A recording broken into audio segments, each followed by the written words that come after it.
Pretend you're this guitarist. You finally put together an actual practice routine, you found some helpful exercises that will hopefully make you better every single day from now on. And after all this time, you're committed to reaching those big guitar goals that you always dreamed of. Maybe it's going on tour and playing guitar professionally, or maybe you just really want to be able to play your favorite music. You're officially on track from now on and you will make it happen. It's just a matter of practice. Fast forward to a couple weeks later.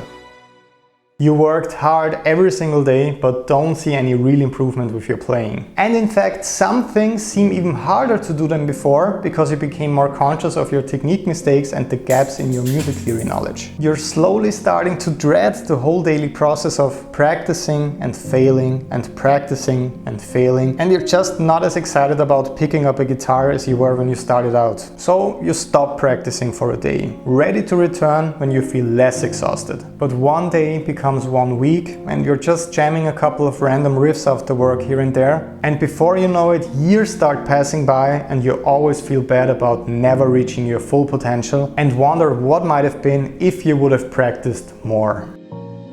It's not that hard for me to imagine all of this, because that was basically me many years ago. I always loved playing guitar when I was younger, but often got sidetracked and lost focus. With this video I want to show you how I pulled myself out of this rut a couple of years ago, and you will learn some very useful and actually quite simple methods for staying motivated and for getting the most out of your practice time with science. Yes, science. I am obviously not a doctor, but thankfully there are a lot of very smart people out there dedicated to researching our brains and built-in flaws. I studied a lot of this over the last couple of years and finally want to share the methods that helped me out the most.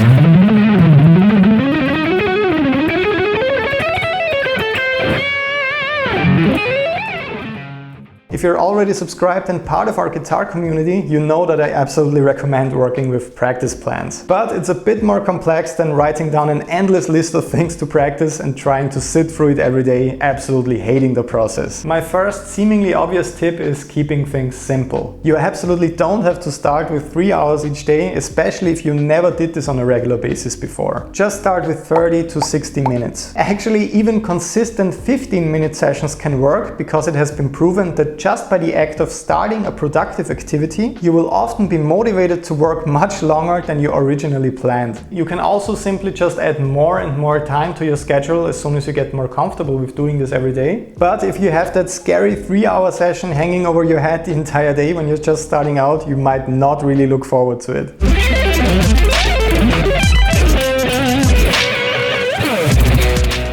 So after identifying the topics you really need to master to reach your personal guitar goals, and after adding your first exercises to all of those established blocks, it's time to think about how to actually practice. And I had this all wrong for a very long time. I'm sure you heard people say it's not about the hours, it's about what you practice. That's absolutely true, but after some years I will definitely also add it's about how you practice. To learn and to improve on the guitar requires massive amounts of concentration. That directly leads us to the term deliberate practice.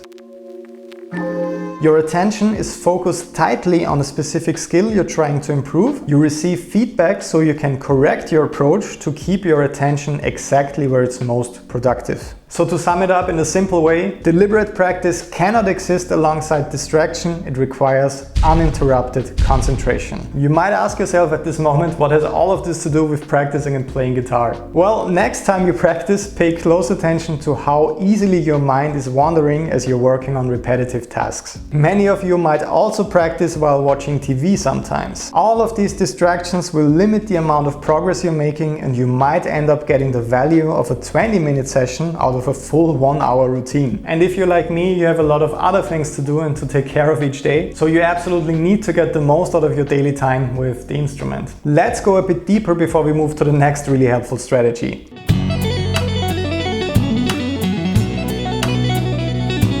How exactly are you actually getting better at guitar playing? The latest science on performance suggests that you get better at a skill as you develop more fatty tissue around relevant neurons. So by focusing intensely on a specific skill, you're forcing the relevant circuit to fire again and again in isolation, and that effectively cements the skill.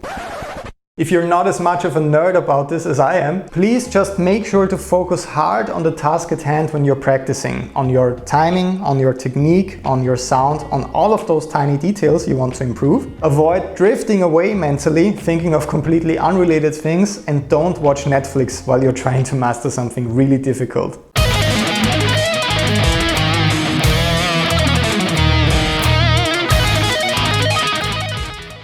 When I was working a regular day job before becoming a full-time guitarist around 6 or 7 years ago, I was still smoking and I couldn't wait for each break. To check my phone, to smoke a cigarette, to get a coffee or to chat with coworkers and so on. I'm sure you're familiar with this feeling and that you love it as well. But when it comes to my practice time with the instrument, I actually stopped taking breaks like that. What got me the best results so far is batching my hard, important work into long, uninterrupted stretches. Because when you switch from task A to another task B and go back and forth like that, a residue of your attention remains stuck thinking about the original or previous task. And constantly working in a state of semi-distraction might be actually devastating for your overall guitar progress. Checking your phone or inbox every 10 minutes might seem harmless at first, but that quick check introduces a new target for your attention. That gets especially bad if you see a message you can't deal with at the moment because you still need to complete the current task. So to sum all this up, lock away your phone if you have to. I keep it in a separate room when I'm practicing. Try to avoid taking unnecessary breaks unless you feel like you really have to. This will allow you to go deep for longer periods of time and you will remain highly focused throughout the entire practice session, which is the main goal.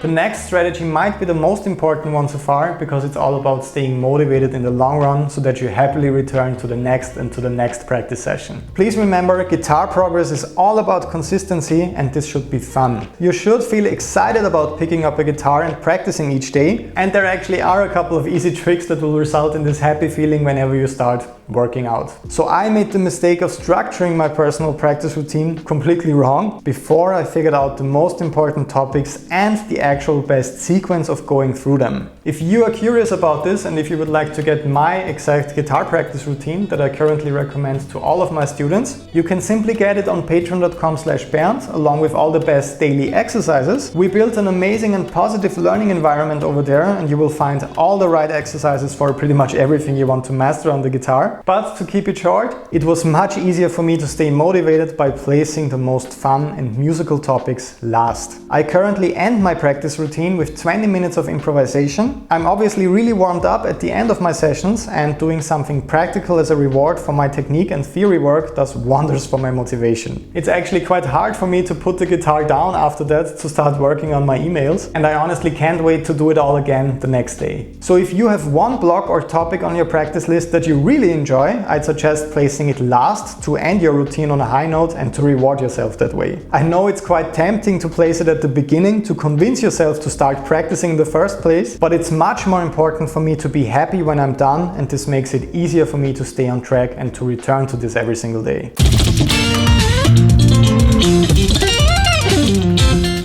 So I hopefully motivated you to start with your very own guitar practice routine after watching today's video. Just like a Pokemon trainer, I want to present you with 3 starter exercises you can choose from right now if you're completely new to all of this. These are easy and extremely powerful, some classic workouts that every guitar player needs to know. Number 1 is the so-called spider exercise to improve your finger positioning.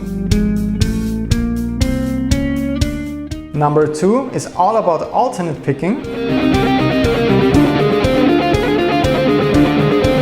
And number 3 is about note location and music theory.